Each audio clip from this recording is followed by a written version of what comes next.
as well as I am practicing at Nest, a complete mother and child clinic in Sector 7, Panchkula. So, our topic for today is a very, in topic these days. How to protect our children, how to protect our toddlers from this COVID infection. So, with the uprise of cases which has happened in the previous few months, we all, as parents, are afraid how to protect our children and how to make sure they don't get infected, and if they get infected, what all we need to do. So, just going briefly into the history. So, this coronavirus is basically belongs to a large group of viruses which can cause diseases as mild as a common cold, common flu, and can be very severe as causing a severe respiratory distress syndrome. So, this was the novel coronavirus 2019 was identified in the year 2019, and after that there has been various mutations happening in this virus, which has displayed on like Delta variant, now the Omicron. So, what are the symptoms basically? So, coronavirus, even in the initial form and even now, is presenting with fever. It's presenting with symptoms like cough, cold, runny nose, shortness of breath, headache, body aches, and myalgia. So these are the common symptoms which are presented in the adults. In children, we do see diarrhea, we do see vomiting, so we do see pain in the tummy. So all these are the symptoms which are presented even in children. Mostly the spreading of this viruses is through the droplet infection, which is airborne. So airborne droplets are mostly causing these infections. And the vulnerable age groups, as we all know, are elderly, the immunocompromised, the pregnancy, children. So these are all people with chronic diseases like diabetes, hypertension. So these are the people who are at increased risk for infection. Now, if we see the previous strains, initially when it started, and then came the Delta variant. So they had the major symptoms were fever, and there was cough, and then there was shortness of breath. Okay, so these were the major symptoms. Now with this Omicron variant coming in, the symptoms what we are seeing now are short lasting. They present with headache. In children they present with irritability, excessive crying. There is decreased appetite. They're not feeding well. They present with diarrhea. They present with high grade fever, which is not responding to normal paracetamol. And they are also presenting to us with seizures in some cases. So these are the major symptoms with which Omicron variant is presenting. Most of us have we are seeing the kids day in day out with the coming with the history that somebody in the family caught a normal flu like illness, which might be a cold, cough, or runny nose, and then the child has also developed now. So if we see this typical history, I think that we are seeing a very high number of or large number of cases of this variant now. And the good thing is that it is not very severe, and it has always recovered. We have seen all the kids almost recovering well, apart from few who were actually having Delta variant instead of the Omicron variant. And the new symptoms is having a prolonged dry cough. So most of the parents are coming to us with the complaint that my kid is having a cough which is not responding to the usual medications which we were giving. And that is the main history which they are coming with us to us nowadays. Now, if we go into the duration of symptoms, the previous COVID infections were presenting, and they were, symptoms were from varying from 2 weeks and going up to 6 weeks. And in this, wave, or we can call in this infection with Omicron, the duration of symptoms has come down. It is usually 5 to 7 days. In rare cases, it is maximum up to 10 to 12 days. But that is the variation and the duration of symptoms, whereby the incubation period of 3 to 4 days is seen, and symptoms of around 5 to 7 days we usually see, initially presenting with high grade fever, cough, you get cold, there is runny nose, child is not thriving well, not drinking well, child is not eating well, and there is pain in the tummy. Some of them do presenting with diarrhea, excessive crying, irritability. So on routine testing, we are finding them to have COVID infections. And once we have diagnosed a person in the family having positive infection, then the more or less we are sure that the child has also contracted the same, and they are being managed as per the guidelines. Now, today's our talk is this was a brief, which we had to discuss regarding the COVID. But if we think about the talk which we are going to do, what the topic which is for today, which is how to prevent, or what all are the precautions which are we are going to take during this COVID infection. Now, if we talk, we see closely, this is the best time when we should inculcate positive habits in our children of maintaining a good hygiene, washing their hands frequently, using hand sanitizers, and personal maintaining the personal hygiene. So, I think this is the main best time to do the same. Now, we should be also telling them what is the right way of washing hands.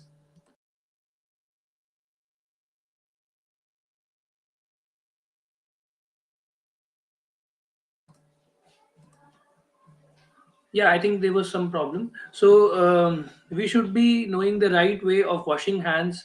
We should be teaching them how to wash hands exactly, between the fingers and underneath the nails. What all precautions they should be doing before eating food, before touching their face, after coming from playing.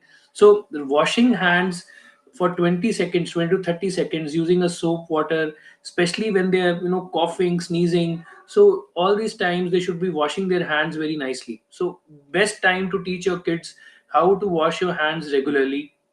Secondly, if we see how to protect themselves, it is important that kids above 2 years of age should be covering their face, so their mouth and nose should be covered. So and we should be teaching them that every time they are sneezing or coughing, they should be using a tissue paper. They should be using their flexed elbow, something like this. And whatever tissue papers and they are using, they should be.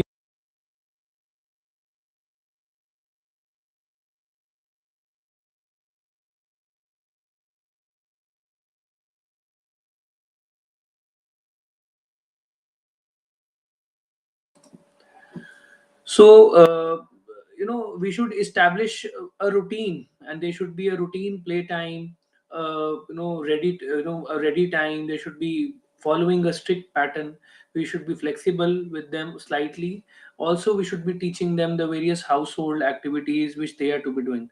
So, it is not only how to prevent these children from this infection, but also how to, as the children are not going out to play, they are not going to meet their friends, they're not going to their schools, so their social and development and language development is also going down.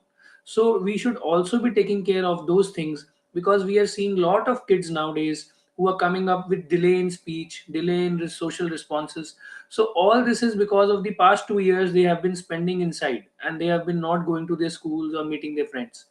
So that is, I think, a very important. So two most important things to prevent your kids from infection is to cover their face, or if they are kids less than 2 years of age, then the people who are infected, their face should be covered properly. Their hands should be washed very regularly for around 20 to 30 seconds. Every time they are coughing, sneezing, or coming from outside, or they're about to eat food, or they're touching their face, all these things we have to follow. Now, as parents, what we can do, we should be cleaning their play areas very regularly, at least once in a day. Should be cleaning their toys which they are playing at least once in a day. We should be avoiding their contact with people, those who are having symptoms of fever, cough, URI, and symptoms whereby we are mixed picture of flu or COVID, because these days the symptoms of Omicron variant are almost similar to the regular flu which we have been seeing. So that contact has to be avoided. Kids should be more of engaged in the indoor activities. Outdoor activities, yes, definitely they should be going, but then if possible within the house premises, that is basically better to for them.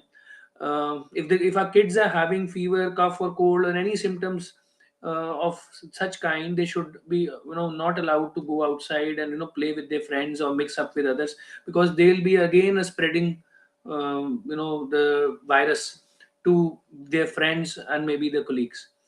Now, we should be avoiding going to crowded places. Yes, I know it's sometimes difficult, but then children can definitely be avoided taken to crowded places.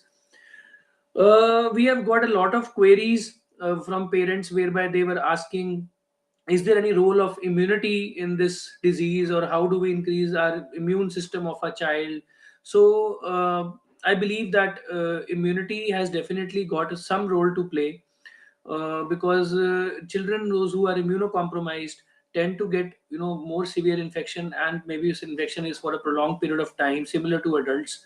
But yes, if somebody asks me how to improve the immunity, it is all how you have been till now, what diet you have been taking, and you cannot change things overnight. But yes, definitely, if you start following a good routine, you take a good plant-based diet, low fat diet, you take increased liquids which keep you well hydrated. You have to take foods which are rich in vitamin C, foods which are rich in vitamin D, and also multi-nutrients. So I think zinc also plays an important role. So you should be eating some nuts and all. So eggs are, they have good role to play in building immunity. So I think these small things do make a lot of difference. Instead of pushing for more fatty foods and more fried foods and more of junk foods, we should be going to more natural plant-based diet, good in fiber, and micronutrients are definitely rich in fruits, vegetables, nuts. So I think we should be all having them. So I think the only way to promote our immunity is not by taking supplements, but yes, by improving our lifestyle, by exercising regularly, maintaining a body weight, maintaining a standard BMI, and definitely eating good nutritious diet. Now, a lot of queries have come regarding breastfeeding during this COVID time. Now, as per the latest guidelines, mothers who are COVID positive should be feeding their babies. There is no point to stop breastfeeding your babies. So, you can cover your face with mask if your baby is not having any symptoms. But yes, if the baby is also having symptoms, then I think you can feed as regularly as you were doing. But yes, definitely, if the baby is asymptomatic, then it is better to cover the face with mask, and face, nose, and the mouth with mask, and then you can feed. Definitely, you have to take care of the hand hygiene. You have to take care of washing your hands regularly, because once you are washing your hands regularly, it is only then that you can prevent this virus from entering.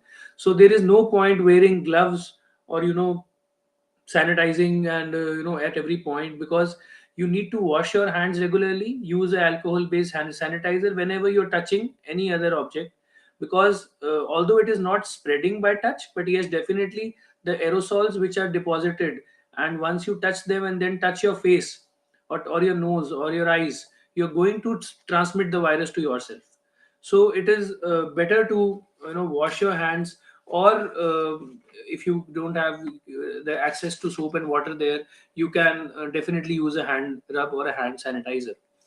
Now, we have to make sure that the moment a child is having the first symptom of fever, cold, cough, breathing difficulty, noisy breathing, decreased appetite, irritability, excessive crying, any of these symptoms coming up, you should be seeking an early medical advice.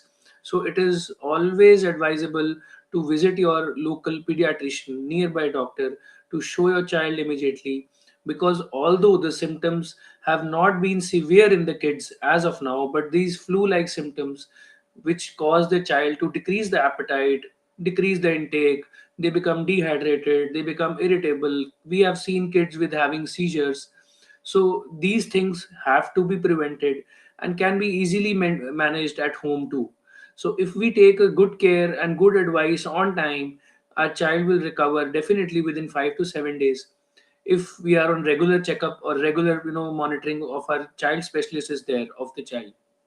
Now, if we come To another aspect is sleep. So during these times, especially adolescents and children of maybe 5, 8, 10 years of age, those who are not going to school and have been attending the online classes, their sleeping patterns have also got disorganized because of not going to their schools and play times and everything. So also to immunity is not only by eating or by exercising. Sleep also plays a very important role. So the moment the sleep, we think of sleep, we just think of that we have to sleep for 6 hours. So we have to maintain that 6 to 8 hours, at least 8 hours in a day of sound sleep. So that is more important.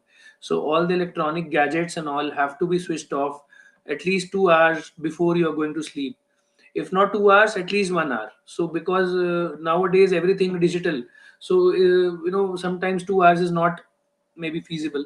So at least 1 hour before you're going to sleep, all your electronic gadgets have to be switched off. Now, if we think about certain home remedies, so if we think about certain home remedies, then definitely home remedies are helping. So giving some warm water to the kids, giving them regular steam inhalation, giving them a small amount of honey, or people have been using some tulsi leaves. And also I think all these things, yes, definitely they help you, relieving the symptoms, and you can feel much better symptomatically once you take warm water or steam and all these things. So I will not discourage people from doing this, because they do help in relieving the symptoms. And if you give them regularly also to your children, there's no harm in that. Now, coming to the school activities or the digital activities, we should be very actively involved in with the kids in the kind of school classes they are attending, in the kind of digital media they are using, the kind of stuff they are seeing online, because we as parents need to have that check, because the time they are spending on the social platforms now is much more than what they were doing previously. So we need to definitely keep a check. As parents, we need to be in touch with the school teams and the class teachers and the their principals, so that you are well aware of what kind of teaching programs are going on in the online sessions, and whether your child is attending them regularly or not. Secondly, you should be, especially adolescents, children of 8, 10, 12 years, 13 years, they have lot of apprehensions and queries about COVID. They are really scared, about the Delta variant which happened, and now as the news and all is coming up, they are really scared of them getting infected, and then maybe getting hospitalized and all that stuff. So I think as parents, we need to be sitting with them and removing all their apprehensions. And we should be telling them that the disease now, what is happening, this especially the Omicron variant, is definitely curable. But always, prevention has to be done. If it is possible, we should be teaching them various ways and means of preventing the disease, and they should be further helping their friends and in sorting out their queries. Now, another very popular thing which is coming up is making parent groups. So, I think a lot of people have taken that initiative, and they have made certain groups whereby children of maybe same age, same locality, same schooling, the parents are forming groups to share the various activities their kids are doing, to maybe sharing the latest information they get about anything. So also to know what all precautions to take, how to prevent their kids from getting infected, and if at all somebody has got infected, how to deal with that, how early to visit the doctor.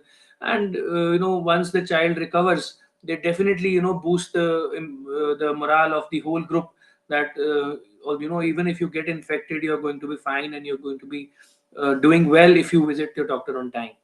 So I think with all these precautions and all these steps which we have mentioned, if we just make it finally summarize in brief.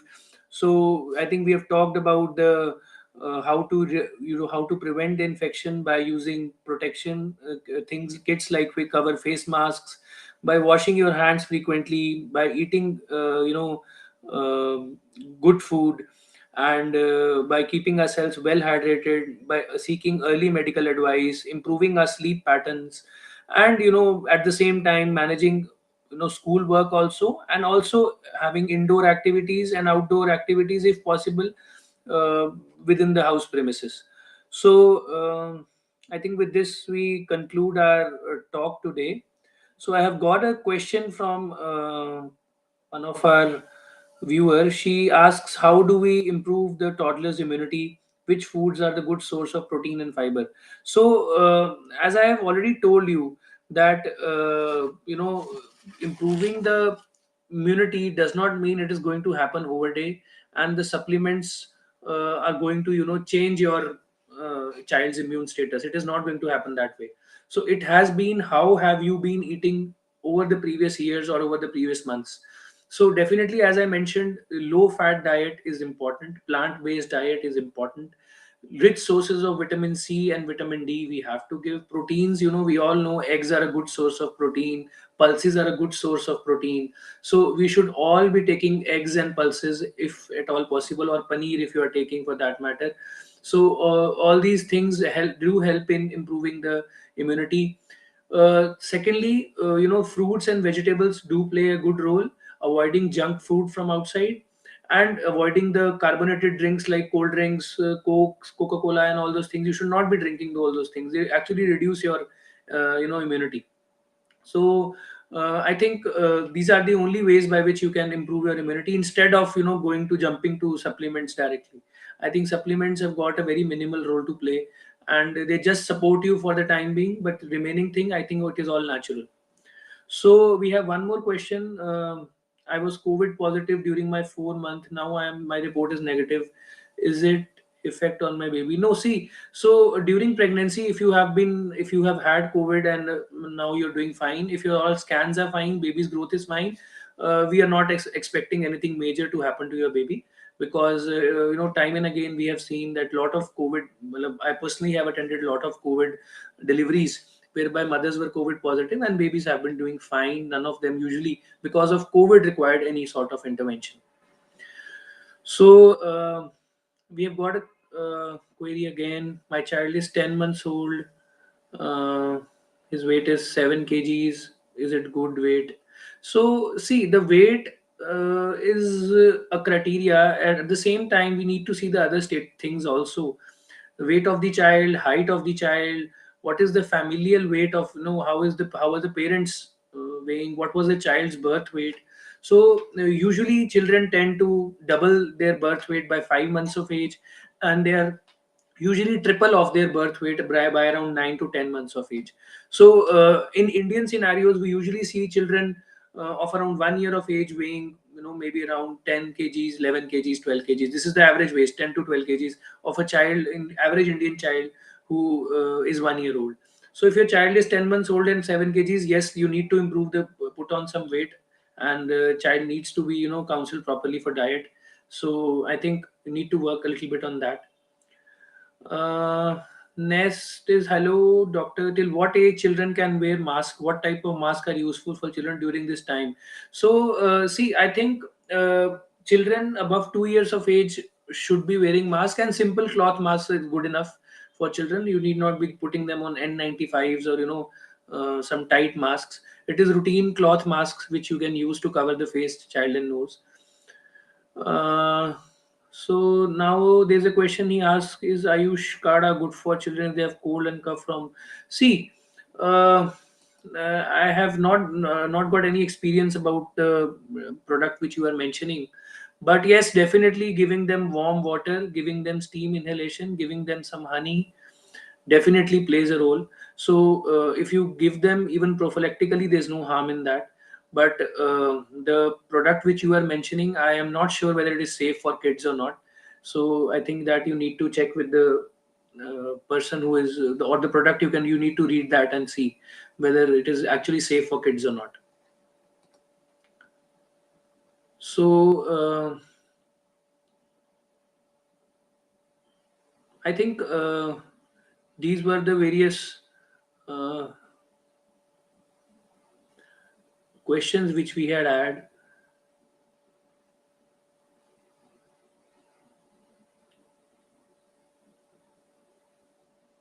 So I think we are done with the questions. Most of them, various questions which have come up are almost similar to what which we have asked, answered already. And I think I have tried to cover almost everything which was available as per the latest guidelines, and which we have seen, and we have been experiences of late. So. I think with this we end our session today, and you can log on to Baby Chakra app for seeing this chat again, and also the articles you can read on the Baby Chakra app. And I thank you all for joining here today. And I think now I'll take a exit. I am practicing in Max Hospital, Super Speciality Hospital, Mohali. My name is Dr. Saurabh Kapoor, and also I'm practicing in my clinic, which is in Nest, a complete mother and child clinic, Sector 7, Panchkula. So, if you have any doubts and any other concerns, feel free to call. So, my number and all is shared on the app, so you can definitely call up there, and we can answer all your queries. So, wishing you all a great health, and wishing you all a happy new year. Thank you.